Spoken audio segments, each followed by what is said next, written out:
Bună ziua, dragi youtuberi! Astăzi o să vă prezint o nouă achiziție, tot de la marca Parkside. Este o, să-i spunem, multifuncțională, 4 în 1. Este vorba de PBK4B3. Este exact ceea ce se vede aici, da? Este cu motor termic în 2 timpi.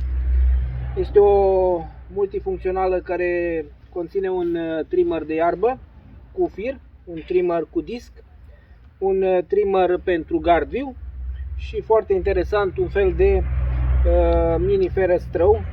Vedem exact ce este în cutie, o să o desfacem și o să încercăm să le și montăm, să facem o probă de lucru, cel puțin pe partea de drujbă sunt curios, partea de fir. Ok, haideți să vedem ce este înăuntru. Avem cutterul de la Parkside, versiunea mică, l-aveți în review, o să găsiți la mine pe canal. Își face o treabă foarte bună.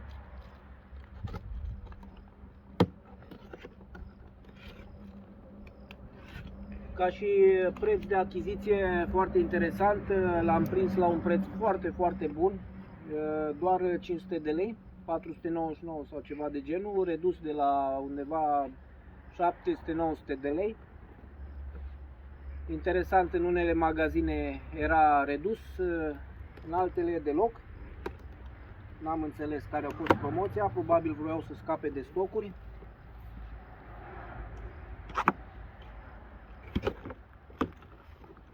Ok, să închidem cutterul și să vedem noi ce avem noi aici. Ok. Avem o pungă cu de toate.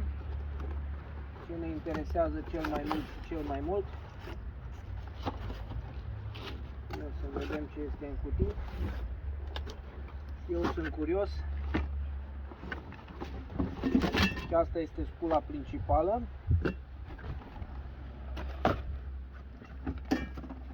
Evident, manualele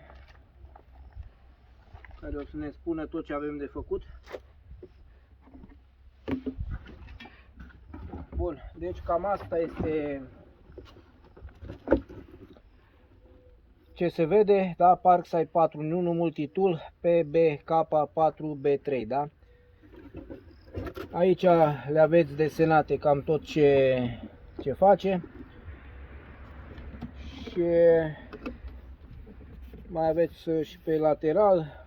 Eu sunt foarte curios, sincer, la chestia asta cu drujba. Informații în mai multe limbi nu contează. Haideți să o punem deoparte și să vedem realmente ce avem aici. Începem cu obiectul principal. Destul de greu, dar vedem ce scrie aici. Da, sper că se vede. Ce este important, avem 1,97 horsepower, 1,45 kW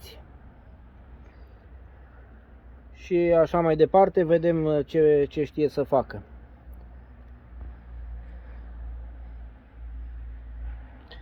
Ok, haideți să vedem noi acum ce avem pe aici. Șocul, ok, pentru cablu de tragere. Primul lucru, cred că o să îi facem alimentare și anume o să-i punem benzină.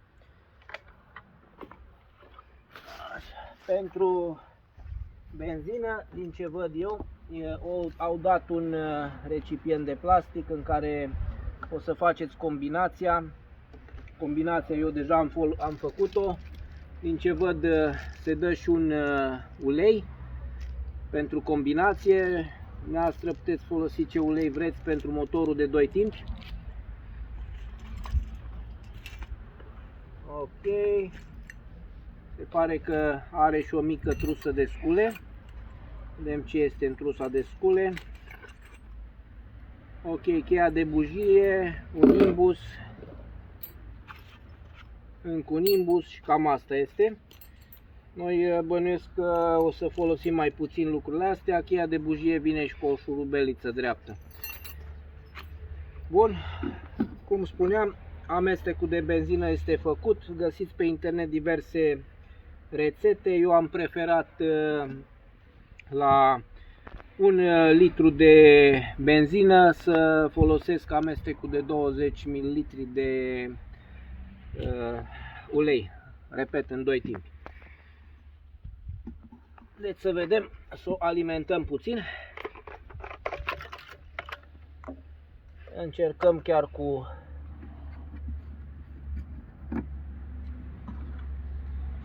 așa.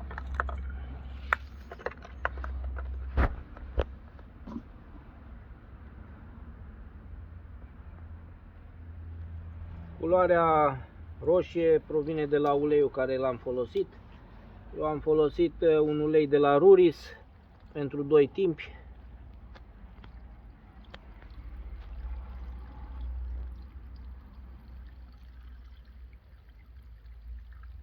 Să zicem că este suficient deocamdată.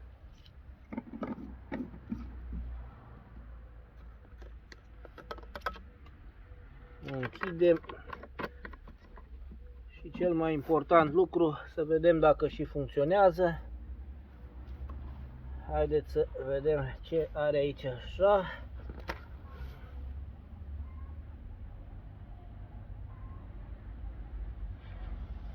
Are un filtru. Spune să-l curățăm după 15 ore. Încercăm să vedem dacă avem nevoie de șoc. Buton pentru benzină să-i vină, nu văd pe aici. Ba, are aici în partea de jos. Nu știu dacă se vede. Și aici în partea de jos are un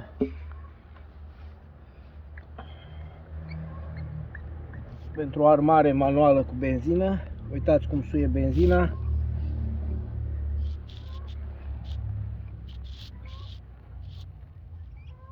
Acum ar trebui să avem benzină și să încercăm să o pornim.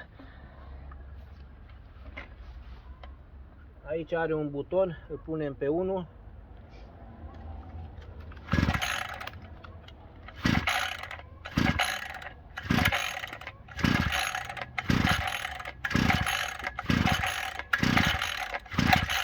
Nu vrea să pornească. De ce nu vrea? De ce nu știe? Probabil nu a ajuns încă benzina în carburator.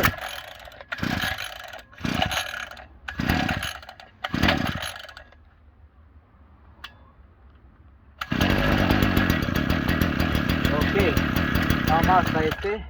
Trebuie să băgăm șocul înapoi.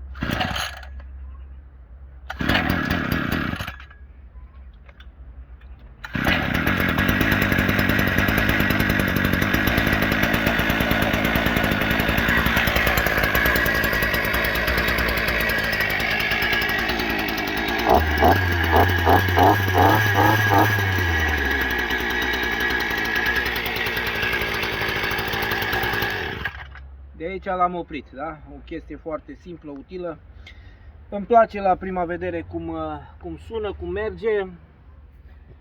Să trecem la pasul numărul 2. Asamblarea motocoasei. Acesta este hamul pentru a putea purta motocoasa. Se pare că au dat și o bucată de fir. Acesta este discul de tăiere. Un mâner. O să-l asamblăm. O să avem multe de asamblat. Nu o să facem video cu asamblarea pentru că vă las pe dumneavoastră să studiați cazul. Doar vă prezint acum ce și cum și facem probele de lucru. Așa.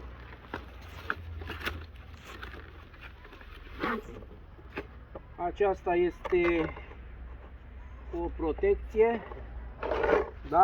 Este trimmerul pentru gardul viu. Acesta, eu personal nu am ce să tai cu el momentan, nu o să-l folosesc.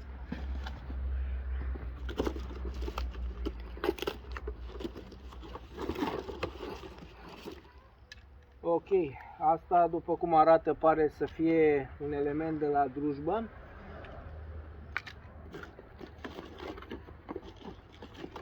Împreună cu lanțul și lama, protecția.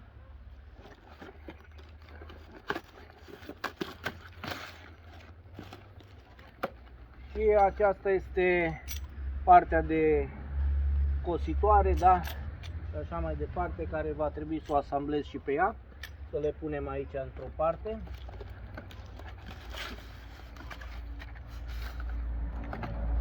Da, cam așa arată.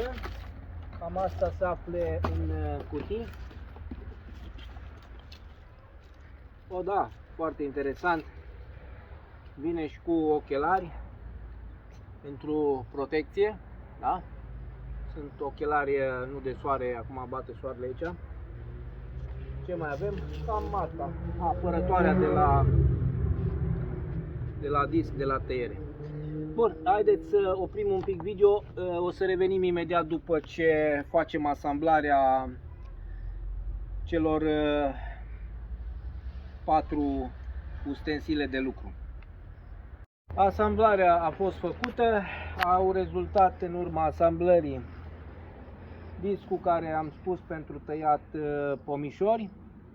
Da, acesta este discul. Asta nu l-am montat încă.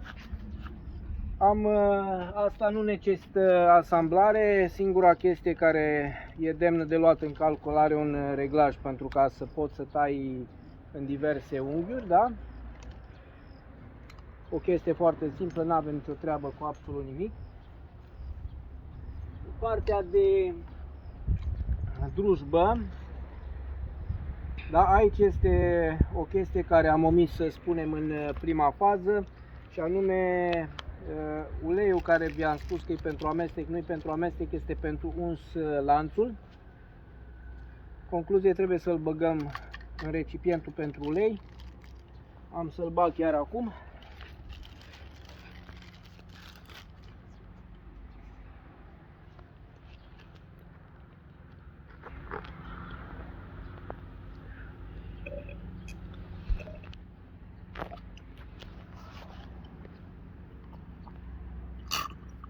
Da, deci ce dau ei aici este un exact cât încape în rezervor.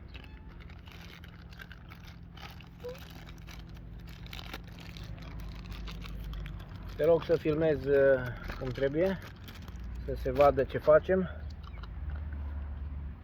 Ok, bun, deci asta este pregătită. Acesta este un prelungitor pentru cazul în care avem un copac mai înalt. Practic se cuplează unul cu celălalt și se prelungește. Și ce am lăsat asamblat acum este partea de cositoare. Am asamblat partea de fir, am asamblat apărătoarea, destul de simplu de făcut. Am montat mânerul, care ne ajută pentru a putea face diverse operațiuni. Acum ce ar mai fi interesant este schimbarea, da, deci șurubăm acest șurub. Aici are un click, este foarte simplu tot. Aici toate astea vin protejate cu capace. Se bagă în locul special, are un loc special unde intră. Aici are o fantă și aici are un buton care intră înăuntru. Deci practic se asamblează un pic stânga-dreapta, așa. Intră un pic mai greu.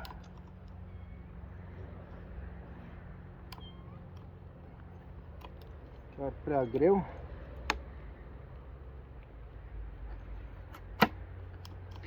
Data trecută a intrat mult mai ușor. Așa. Bun, acum se vede, este în poziție. strângem șurubul și este gata de folosit. Haideți să vedem ce știe să facă. O pornim.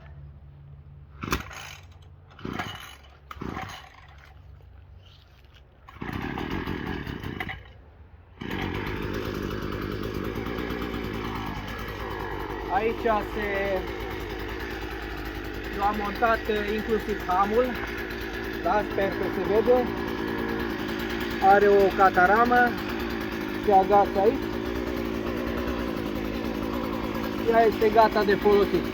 Haideți să vedem, aici e un loc unde trebuie să folosim.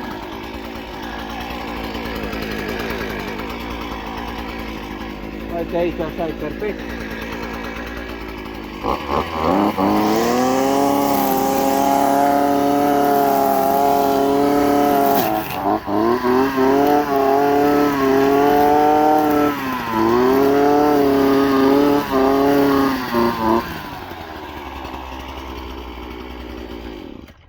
Cam asta e partea de cositoare.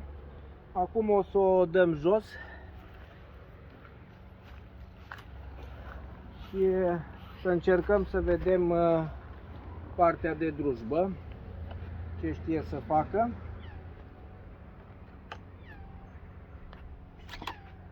Ok. Asamblăm partea de drujbă. Asta a intrat chiar mai ușor. Și să găsim, de exemplu, un copac. Acolo se vede, avem o creangă care este uscată de la cireș.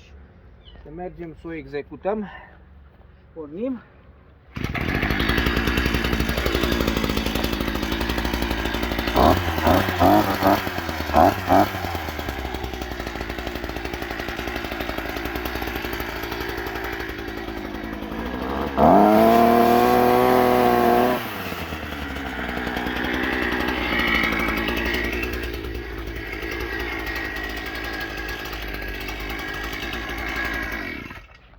Eu zic că a făcut o treabă foarte bună, taie foarte repede. Să nu uitați de ulei, este important pentru lanț. Lanțul trebuie să fie, după cum se vede, puțin întins. Sper că se vede pe filmare. Acum se și vede, lanțul este uns, înseamnă că funcționează foarte bine ungerea. Restul nu prea am ce să vă arăt, v-am spus, gard viu nu am. Eventual putem face o probă ca să vedem totuși cum merge. Să zicem că o să coapăm copăcelul acesta. Deci să vedem. Cum v-am spus, trebuie să dați jos, are un căpăcel fiecare pentru protecție.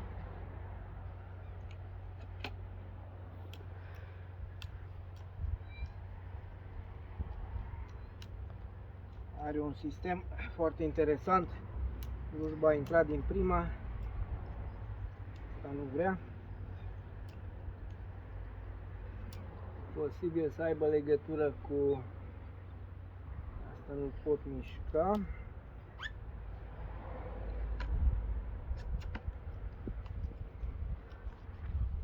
Ar fi o mică problemă, partea asta e cam supărătoare într-adevăr. Cuplarea, nu știu din ce motive. Probabil nu este exact pe șanț. Ia să vedem partea de drujbă. Vedem ce se întâmplă aici.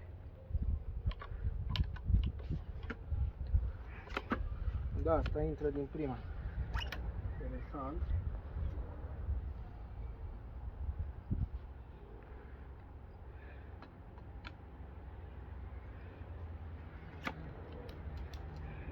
Asta nimic.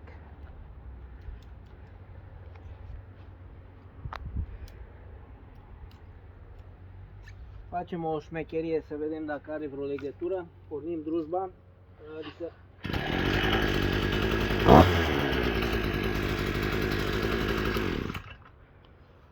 cu alte cuvinte, am rotit partea de interior puțin. Da. Nu rămâne tija care acționează în interior, nu rămâne exact pe poziție. Ați văzut ce am făcut în cazul în care nu vă funcționează. porniți odată, îi dați o pornire și ar trebui să meargă. Bun, haideți să vedem ce știe să facă.